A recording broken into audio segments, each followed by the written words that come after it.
Today I'm just going to be planting this tree. I thought I would plant it here. This has been in the pot for a while. It's a rowan tree and it needs to go into the ground now so it can grow nice and tall. So I'm just going to finish planting the rowan tree and then I'm going to come in and tell you a story about another kind of tree. So I'll see you soon. So I've just been working on a bit of background for our story. This is just pasture here. Put a wee bit of green paint in there. And here we have some nice hills. So our story actually is in a glen. A glen, yeah. Just put a wee bit more green in the background there. Create a sort of image of bushes and trees on the border of the hill there. Turn the brush.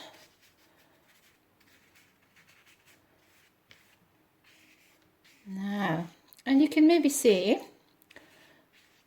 there are a couple of houses here. I'm just going to paint them in so you can see them. So we're in a glen for our story today.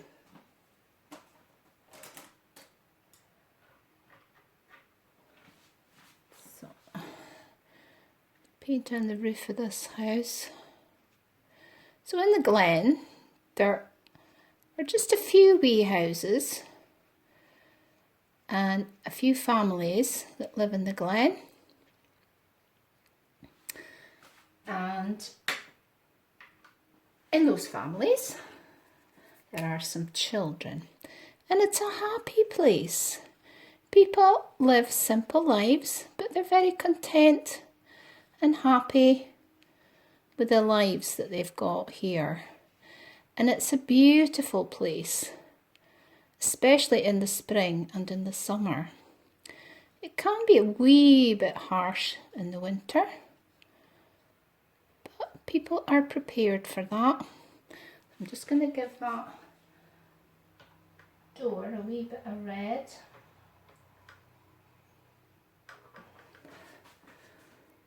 So, although I'm making things the colours I'm making them, the door red and the roof brown, you don't have to do that when it comes to painting the story. You could paint this story yourselves, but you could choose the colours that you like. Any colours you like is fine. I'll just paint in these two wee houses in the glen. So we've got lots of glens in Scotland. And a glen, of course, is a place that's sort of set in the middle of two ranges of hills. Right, there's our wee house there. Okay, I'll just put some pen into that as well, just to emphasise the outline of the house so you can see it. There's a chimney, a wee bit of smoke coming out of the chimney. And we'll just, oh, my pen seems to have dried up a wee bit. There we go. And we've got a door there, wee windows. Most of the houses in the glen quite small, wee windows. There's our door. Right.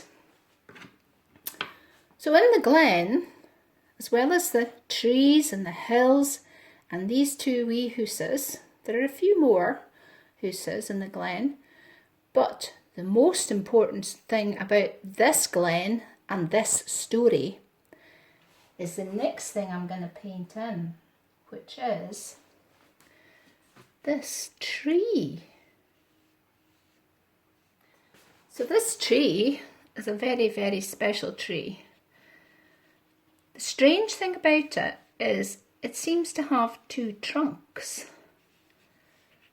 Yeah, and there's an old story that an old man in the glen tells of two people who were in love and for some reason they couldn't be together anymore and they parted at this spot here where this tree is, and they say that that is why it has two trunks, and the two trunks come together as one trunk.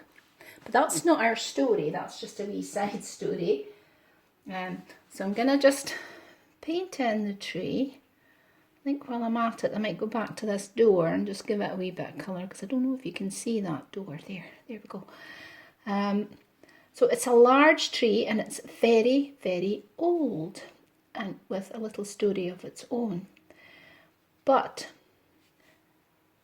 I wonder if you can guess what kind of tree it is. Because there's so many, isn't there? There's so many different trees. This one is special to the glen, not just because of the story that the old man tells about it, but because it brings so much happiness to the people in the glen. And you might think, well, how can a tree bring such happiness? Well, I'll tell you. In the springtime, this tree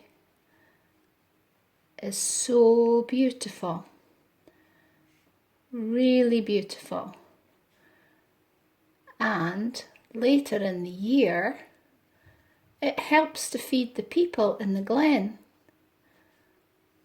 Now, does that help you to think about what kind of tree it is? I wonder. So the tree gives the people something to eat.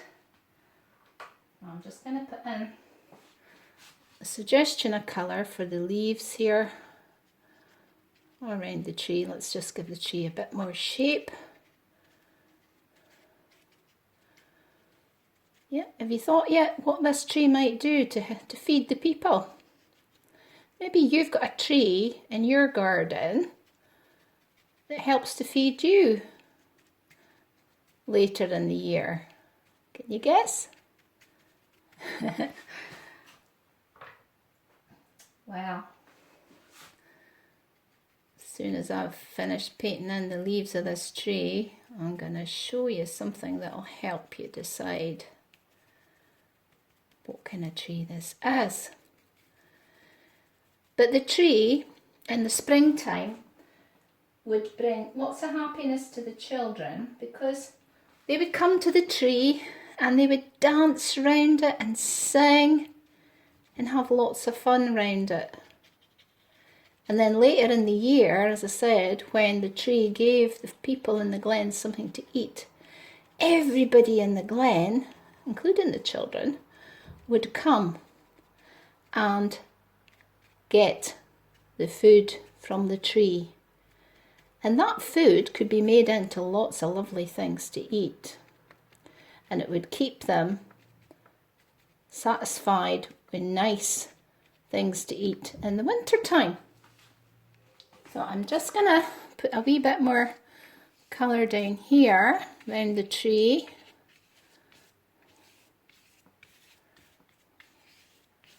There we go. Let's take us on to the next part of the story.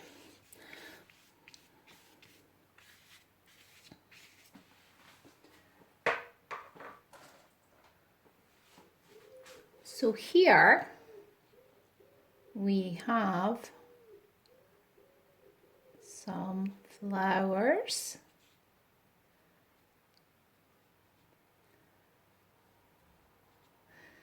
I'm going to paint some of them this nice dark pink colour. That wee bud there. And that wee bud there. And sort of the centre of some of these petals here. And then I'm going to add a lighter colour. So I don't know if you've ever seen these sort of flowers in a tree. Are you getting closer to thinking what it is? What kind of tree? Well, in the springtime, these beautiful flowers would appear on the tree. nice dark pink centres, and then a bit lighter pinks as well. So just put a wee bit more down this way. So whites and pinks. Beautiful blossom. That's the word we use for this particular types of flowers on the trees. Blossom. So maybe that helps you decide on the tree. And that's when, as I say, the children would come and they would dance and sing round the tree, because they knew with a blossom soon there would be something else coming to the tree. As soon as the blossom was past, I think you know now, don't you? Right, we're nearly there with the blossom. Just painting a wee bit more down this one here as well.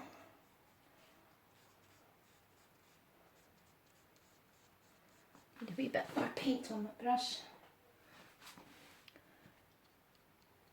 There we go.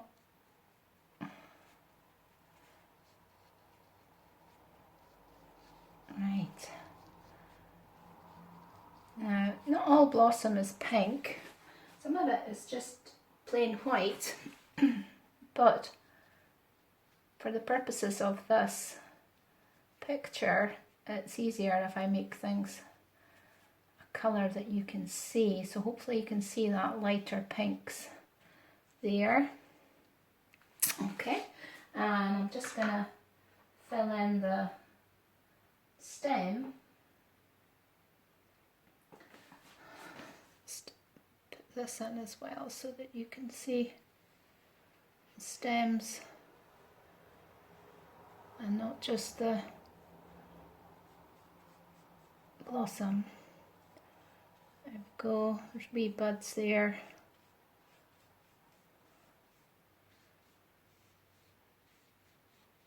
Let's put a little bit more paint on my brush. Just get that bitty at the end there. Now, there. Pink blossom.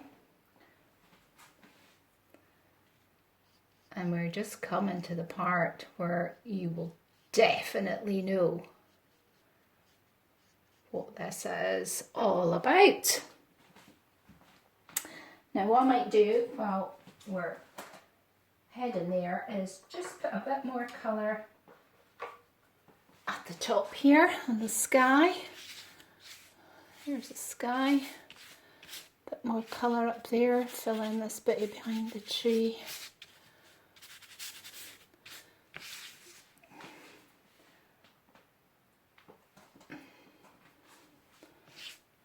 There we go.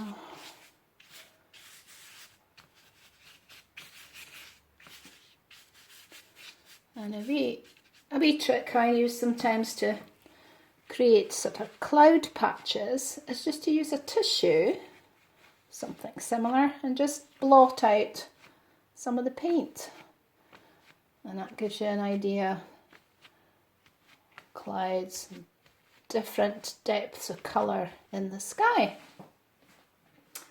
Okay, let's move on to the next part of the story. So let's just put a wee bit more green down here.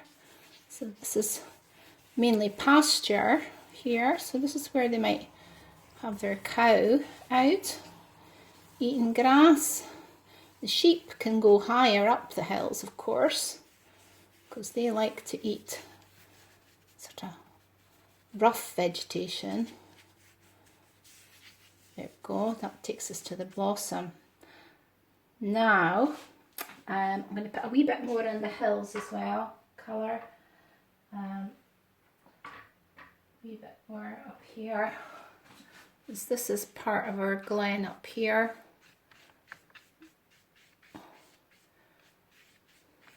And if you remember, I was saying that a glen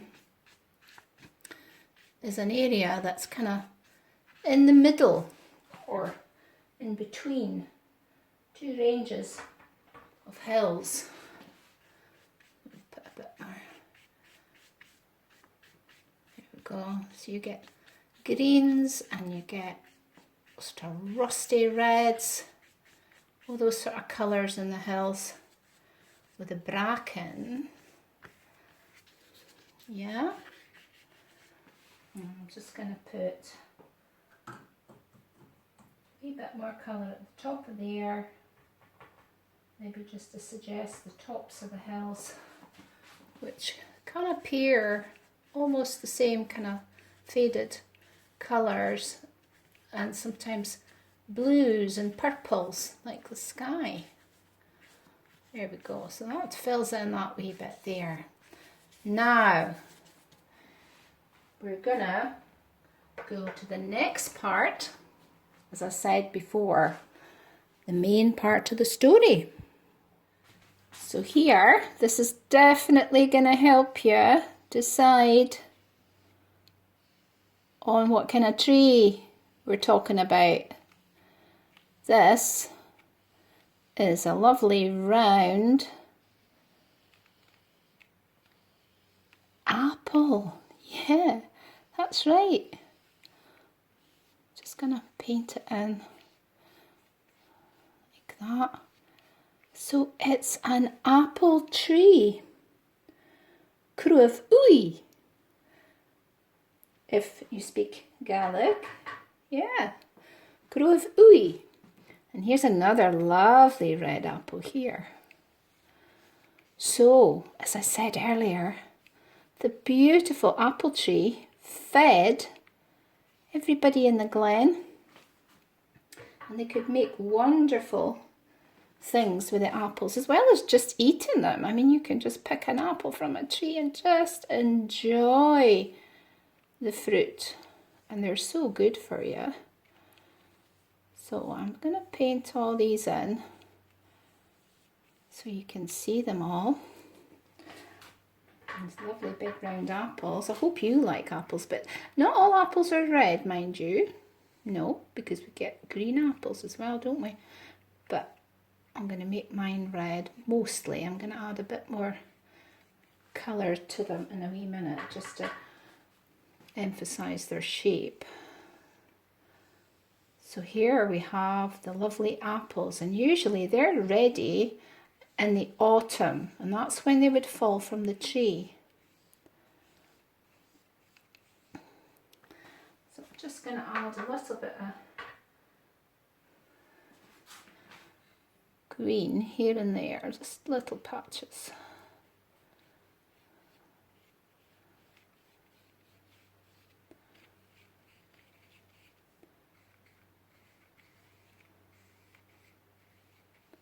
There we go.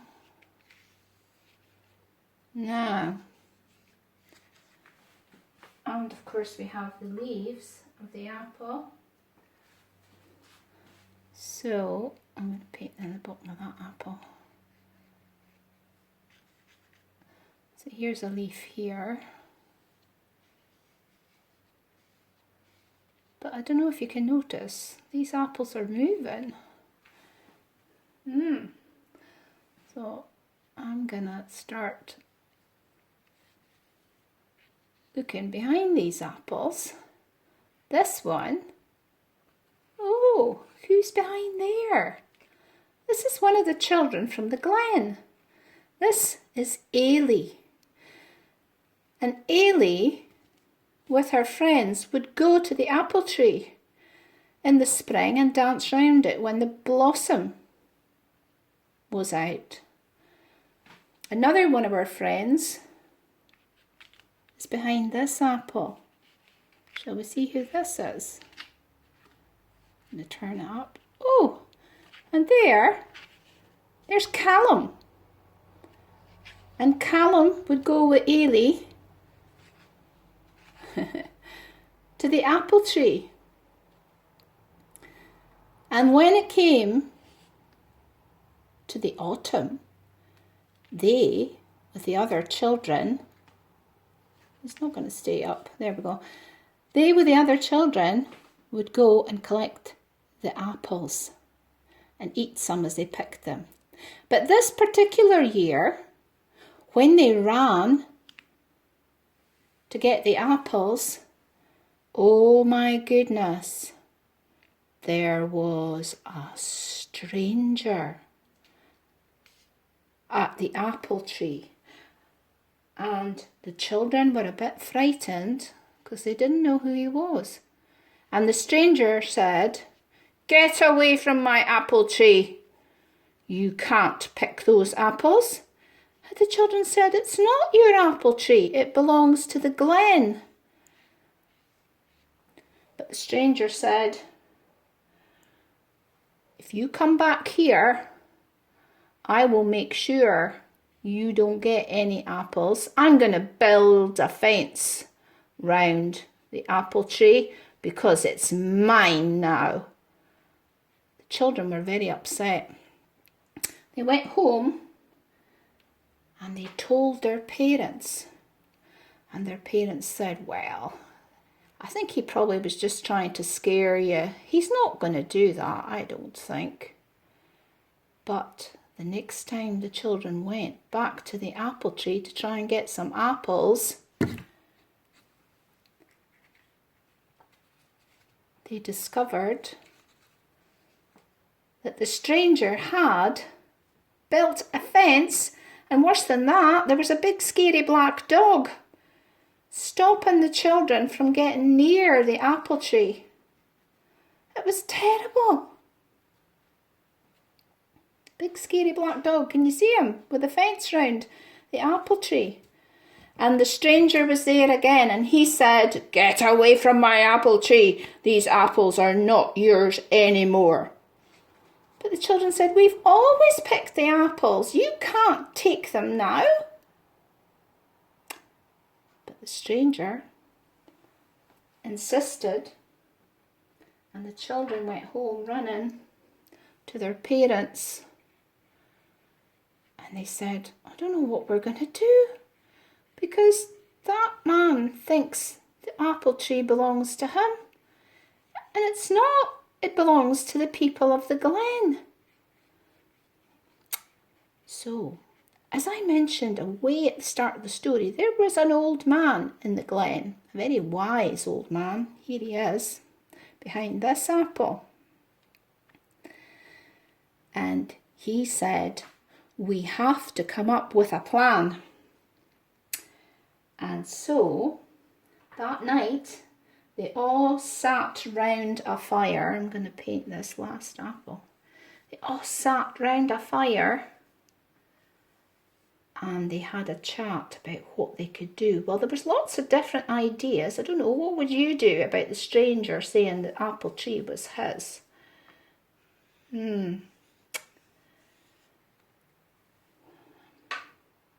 But the idea that they finally decided on was the one from the old man. And he said, "Tomorrow we will go to the apple tree. But the stranger will be there, and the scary dog." "Don't worry," said the old man. "I know what to do." So they did that. They went to the apple tree the next day, and right enough, the man was there, and he said, "Get away from my apple tree." "It's not your apple tree," the children said. And one little girl, very brave little girl, Ailey, went to the fence and she climbed over. She gave the dog a morsel, a little bit of food that she'd taken from the breakfast table, and it lay down to eat it. She then climbed onto the first branches of the tree. And the man said, "Get down from my apple tree. It's not your tree, that's my apples."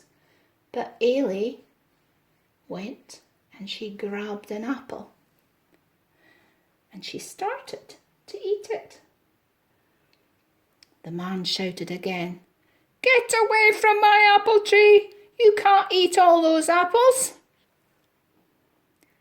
And then suddenly, as Ailey was eating the apple, she fell to the ground. Oh my goodness, was she all right? The stranger said, "What's the matter with her?"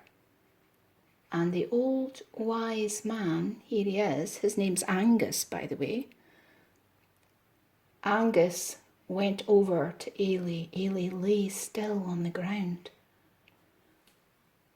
Angus took her wrist and held it for a little while.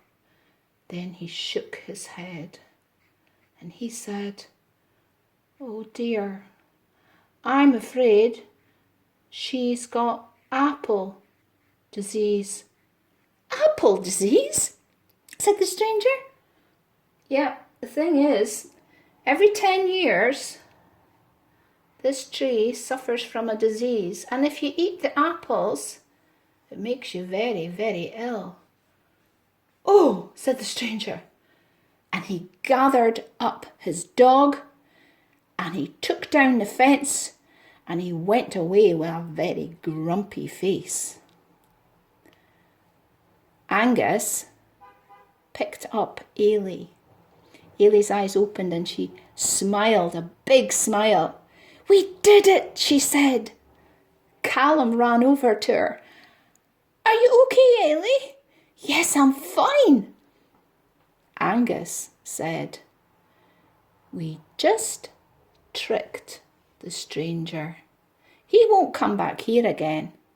The apple tree belongs to us and we can pick all the apples." And so they did. They picked Angus apples. They picked all the apples that the stranger might have taken. They picked the apples that the dog might have taken. Oops, that one's not going to close. Callum picked apples. And Ailey picked apples. And all the families in the glen enjoyed apples that autumn. And the tree's still there. And it still provides the people of the glen with lots of lovely fruit to keep them happy and healthy all through the winter. I'm just going to finish painting this wee leaf here. Now, I didn't open this apple at the end, but I'm just thinking maybe you could draw a picture that could go behind that apple. What would the picture be at the end of the story when Angus picked up Ailey and Callum and they were all happy again? What kind of picture could you paint to tell that part of the story? I wonder. I hope you enjoyed the story. And I'll be back to see you again soon with some more stories. I'm just going to put a little bit more colour at the bottom here, just to emphasise the redness of these lovely apples. And now, I think I'm going to go and have a break. I might just have an apple.